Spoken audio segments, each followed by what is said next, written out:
sejam muito bem-vindos. Conforme nós combinamos, esse é o primeira videoaula de uma série de 5 vídeos sobre trabalho social nas políticas setoriais urbanas e ambiental, com saneamento ambiental. Hoje nós vamos falar um pouco da questão geral dessas políticas, alguns conceitos e o trabalho social. Nos próximos vídeos nós vamos entrar nas temáticas habitação de interesse social, mobilidade urbana, saneamento ambiental e depois vamos finalizar com uma aula falando um pouco, tirando dúvidas sobre todas essas questões. Então vamos lá. Para a gente pensar um pouco essas políticas, é importante a gente saber que o artigo 182 e 183 da Constituição Federal trouxe o conceito de função social da cidade. Esse conceito depois foi desdobrado no Estatuto da Cidade, que é uma lei que traz várias ferramentas para a garantia do cumprimento dessa função social da cidade. No Estatuto da Cidade, encontramos ferramentas voltadas para a regularização fundiária de interesse social, produção de habitação de interesse social, que são as EIs, as zonas especiais de interesse social na cidade, e essas ferramentas vão estar desdobradas no plano diretor de cada cidade. Então é através do plano diretor que cada município define as ferramentas que vai utilizar, as áreas que estão sendo utilizadas. Então, por exemplo, no caso do cumprimento da função social, um shopping em determinada localização pode sim estar cumprindo a sua função social porque ele tem uma necessidade de comércio. E de repente, esse shopping numa outra localização que tem uma necessidade muito maior de um outro equipamento, pode não estar cumprindo a função social daquela propriedade dentro daquela cidade. Então é uma série de ferramentas que são muito interessantes e que a gente pode fazer depois uma aula somente sobre o Estatuto da Cidade, se vocês desejarem. Bom, mas o que é direito à cidade? Direito à cidade não se trata somente de ter uma casa, de poder pegar um ônibus, de ter acesso a um equipamento de saúde, de educação. É um conceito um pouco mais amplo, é um conceito que prevê uma cidadania, é um conceito que prevê a participação da cidade.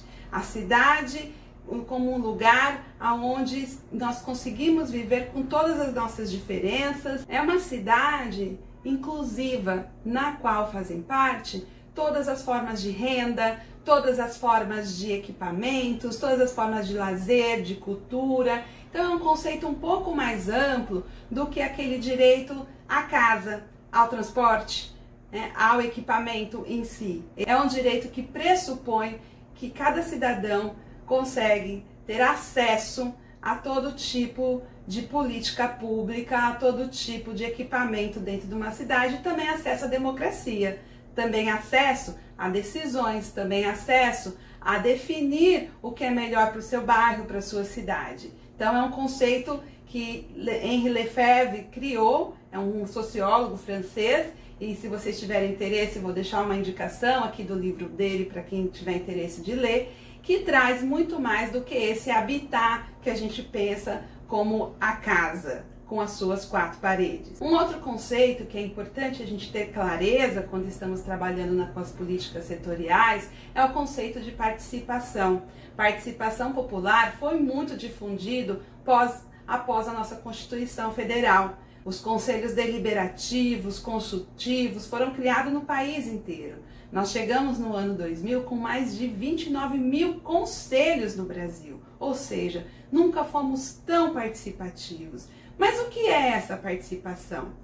Quando a gente garante a participação por meio de lei, e isso está claro que está garantido em todas as políticas, você garante que tem conselhos que vão participar da política, da execução da política no município. No entanto, não tem como garantir que essas pessoas que vão participar desses conselhos tenham as informações claras, tenham acesso às informações, saibam sobre o que está realmente tomando decisões.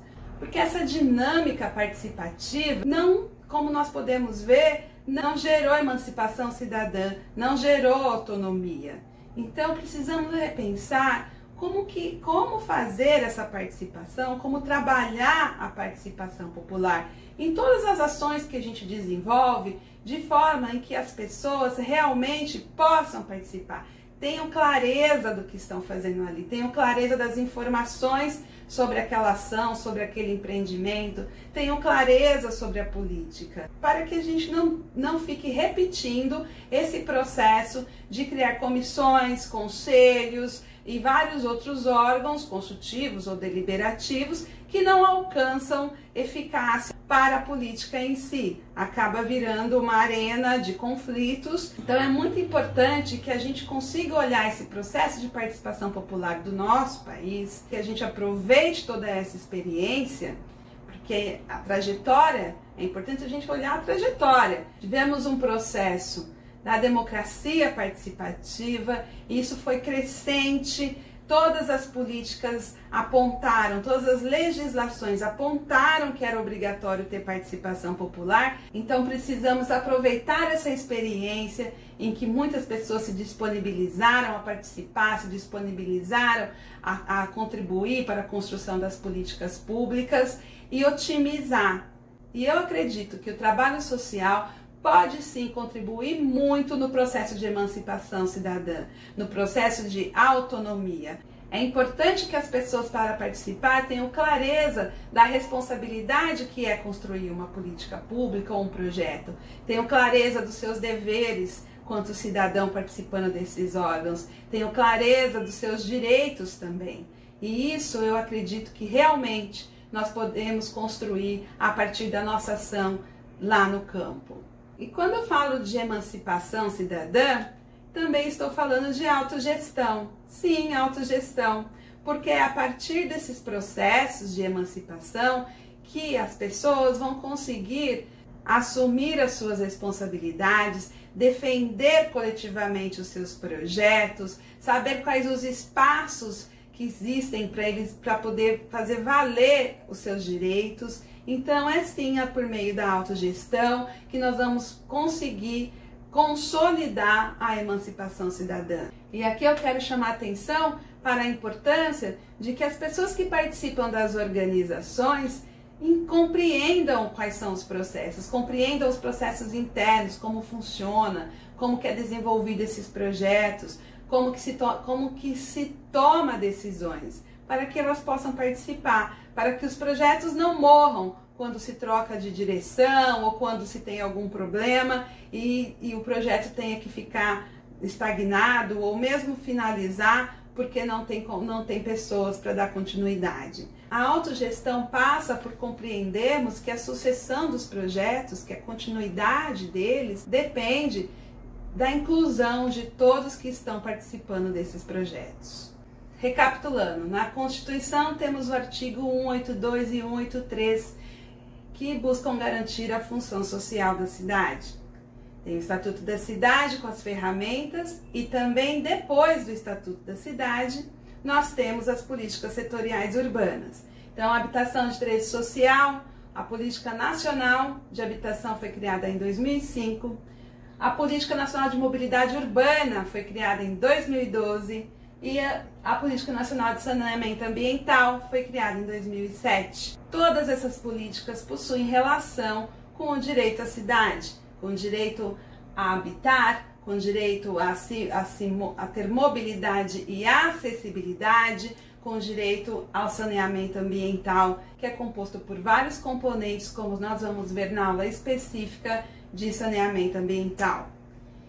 E agora vamos falar um pouquinho sobre o trabalho social nessas políticas setoriais urbanas. Para as ações das políticas setoriais urbanas, a portaria operacional que define como deve ser feito o trabalho social é a portaria 464 de 2018. Essa portaria tem como objetivo promover a participação social, a melhoria das condições de vida das comunidades, a efetivação dos direitos sociais e a sustentabilidade das intervenções advindas dessas políticas. E para quem está voltado esse trabalho social? O trabalho social nas políticas setoriais urbanas e ambiental é obrigatório nas intervenções que afetem famílias, que afetem comunidades, que afetem a população de modo em geral. E como esse trabalho social é feito? Nesse vídeo vou dar um panorama geral do trabalho social. Quando chega uma intervenção de mobilidade urbana ou de habitação, e habitação a gente pode ter vários tipos de intervenção, nós vamos ver na próxima aula, pode ser de urbanização, pode ser de reassentamento, pode ser de um conjunto novo, então várias situações que requerem o trabalho social. Na mobilidade urbana pode ser a chegada de um modal, de um transporte, pode ser a construção de um terminal, pode ser também um alagamento de viário ou qualquer outra intervenção que vá afetar famílias, que vai afetar pessoas, que vai afetar as casas das pessoas, ou mesmo vai afetar os acessos, a forma que as pessoas têm de se locomover naquele espaço. Tudo isso precisa do trabalho social. O saneamento ambiental também possui obras que demandam muitas vezes desapropriações, obras que demandam retiradas de famílias. E nós sabemos que a maior parte dessas obras afetam especialmente as famílias mais pobres, que geralmente ocupam informalmente alguma área. Então, o trabalho social, ele é um item de todos os contratos que requer financiamento do governo federal ou mesmo de organizações multilaterais. Esse trabalho social consiste numa equipe social que vai compreender esse projeto de intervenção, vai fazer um diagnóstico na área de intervenção, vai conhecer essa comunidade, vai compreender como é a dinâmica dessa comunidade, vai também poder propor para quem está no comando do projeto alterações que podem contribuir para diminuir o impacto nas famílias e vai tratar no antes, no durante e no depois dessas obras junto com essas comunidades. Primeiro, elaborando um projeto de ação social, no qual vai prever um acompanhamento de uma comissão de moradores e uma série de atividades para que aquela comunidade compreenda essa mudança no seu território. E essas atividades podem estar nos eixos de educação socioambiental, desenvolvimento comunitário para fortalecer as organizações existentes, pode estar no eixo de geração de renda, pode estar no eixo de conhecimento do patrimônio ambiental, ou mesmo do patrimônio público que se tem na comunidade. Então são atividades que o técnico social vai pensar após conhecer a comunidade, conhecer o projeto, buscando fazer com que as populações tenham o menor impacto, buscando fazer com que essas comunidades recebam as contrapartidas desse projeto, para que essas comunidades participem das discussões e das decisões desses projetos, para que essas comunidades se apropriem dessas intervenções quando termina as obras, que possam entender, né, o que está acontecendo ali. Aí tem vários exemplos, muitas vezes quem está construindo, a própria construtora, propõe uma contrapartida de um equipamento que ela acha interessante. Eu mesma já participei de situações assim, vai ser 3 quadras de futebol. Eu digo, bom, tudo bem, acho ótimo que vocês queiram na contrapartida trazer 3 quadras de futebol, mas a gente não está vendo as outras modalidades de esporte ou de cultura que atenda muito mais gente, que atenda muito mais situações, um centro cultural e uma quadra de esporte.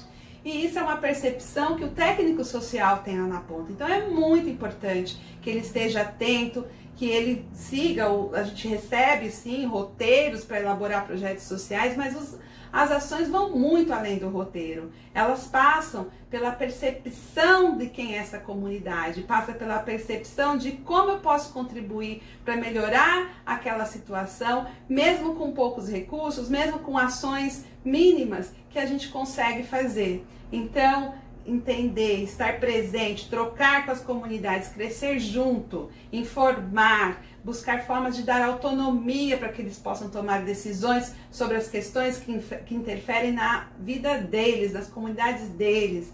Né? Os impactos são muitos, são impactos de vizinhança, são impactos muitas vezes de forma de acesso à casa que a pessoa mora, são impactos de perder, muitas vezes, um equipamento como uma igreja, que não vai estar mais lá daqui a algum tempo. Então, tudo isso realmente impacta a vida das pessoas e nós precisamos ter essa sensibilidade quando nós estamos construindo esses projetos de trabalho social. Então, eu quero chamar a atenção para a importância do nosso trabalho, para a importância que é a gente multiplicar esses conceitos de emancipação, de autogestão, de cidadania, pensando que cada vez mais podemos trazer as pessoas para participar, mas com qualidade, não só cumprindo o roteiro, mas ampliando esse trabalho, para quando a gente sair da área, para quando a gente termina o nosso contrato, essas pessoas, essas comunidades, essas organizações que foram fortalecidas, possam continuar defendendo os seus direitos, possam continuar desenvolvendo os seus projetos, os seus deveres também com a comunidade. É muito importante essa continuidade pós-presença do técnico social, porque nós sabemos que nós não vamos conseguir ficar na área ad eterno. Nós sabemos que a gente tem o tempo de chegar e tem o tempo de sair. E aquelas pessoas vão continuar morando lá. Aquela comunidade vai continuar estabelecida lá, andando naquela rua, usando aquele acesso, usando aquele terminal, né? Então, assim, é importante a gente ter ciência disso para que a gente possa desenvolver o nosso trabalho da melhor forma possível. Bom, para esse primeiro vídeo de introdução, é isso. Eu quero convidar você a assistir os próximos vídeos, a seguir a gente nas redes, né, a visitar nosso site, a visitar nosso Instagram. Vou deixar aqui embaixo para vocês os endereços e se puder dar um joinha aí também, eu agradeço muito. Muito obrigada pela atenção e espero te ver daqui uma semana novamente para a gente falar de habitação de interesse social, trabalho social e habitação de interesse social. Muito obrigada!